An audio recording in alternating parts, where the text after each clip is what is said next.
محمد انس بن محمد ریاض الدین ہوں کہ وہ آئیں اور اپنی تقریر پیش کریں۔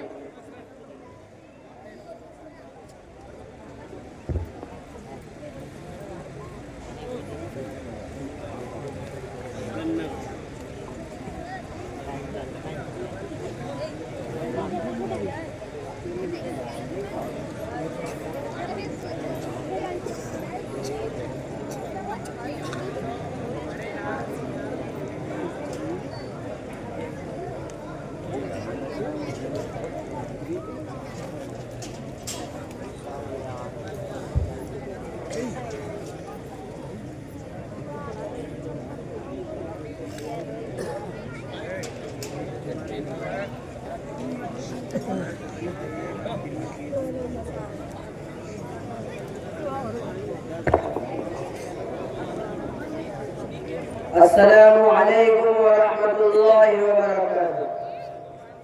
الحمد للہ وکفى وسلام علی عباده الذین اصطفى، اما بعد فاعوذ باللہ من الشیطان الرجیم، بسم اللہ الرحمن الرحیم۔ ان الصلاة تنہى عن الفحشاء والمنکر، وقال رسول اللہ صلی اللہ علیہ وسلم بین العبد وبین الكفر ترک الصلاة، صدق اللہ مولانا العظیم وصدق رسولہ النبی الکریم۔ جناب صدر، اسٹیج پر موجود علماء اکرام اور عزیز طلبہ، دور دراز سے آئے ہوئے مہمانان اکرام، اللہ تبارک و تعالیٰ کا احسان عظیم ہے کہ حق تعالیٰ نے ہمیں اس متبرک مجلس میں بیٹھنے کی توفیق دی۔ اس وقت میری تقریر کا موضوع نماز ہے۔ دعا کرے اللہ تبارک و تعالیٰ مجھے صحیح کہنے اور ہم سب کو اس پر عمل کرنے کی توفیق عطا فرمائے، آمین۔ خالق السماوات والارض نے امت مسلمہ اور اپنے حبیب محسن کائنات صلی اللہ علیہ وسلم کو بے بہا نعمتوں سے نوازا اور ہمیشہ تحفظ سرفراز فرماتا رہا۔ ان نعمتوں میں سے ایک اعلیٰ اور تحفہ نماز کا تحفہ ہے۔ اس متبرک تحفے کی فضیلت روز روشن کی طرح آیا ہے۔ اللہ تعالیٰ نے حج کو فرش پر نازل فرمایا، روزہ کو فرش پر نازل فرمایا، زکوٰۃ کو بھی فرش پر نازل فرمایا، ایمان کو بھی فرش پر نازل فرمایا۔ لیکن جب نماز کی باری آئی تو رب کائنات نے اپنے محبوب محسن انسانیت صلی اللہ علیہ وسلم کو فرمایا کہ ہم آپ کو ایک قیمتی تحفہ دینے والے ہیں۔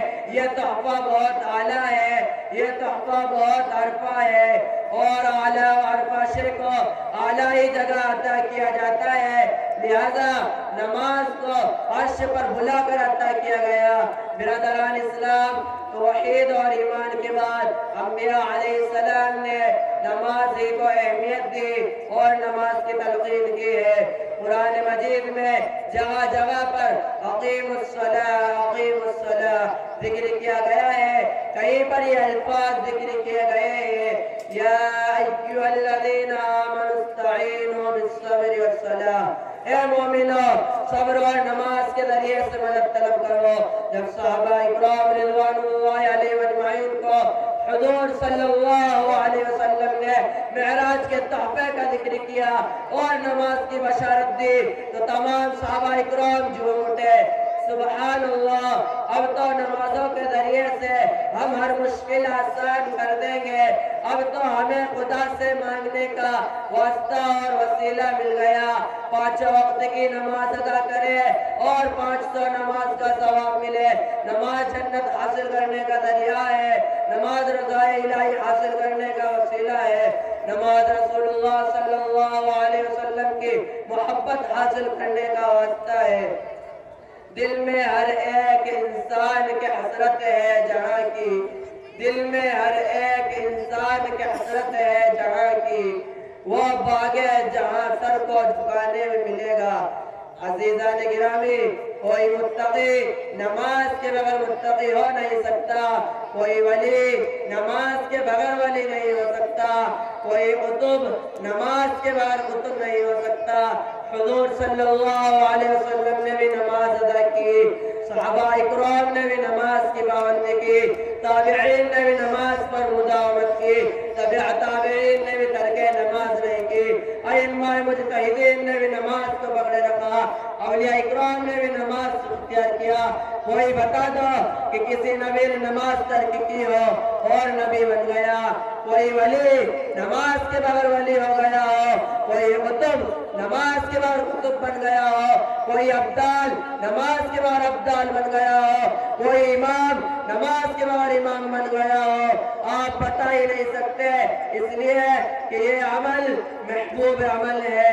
نماز سے قلوب کو نورانیت ملتی ہے، نماز سے ایمان عقائد کو قوت ملتی ہے، نماز زندگی کو آفتاب سے زیادہ روشن کر دیتی ہے، نماز اس وقت چراغ کا کام کرتی ہے جہاں پر چاروں سمت اندھیرا ہی اندھیرا ہو، یعنی قبر میں نماز مصائب و پریشانی کو ٹال دیتی ہے، نماز سے انسان افضل و عرفہ ہوتا ہے۔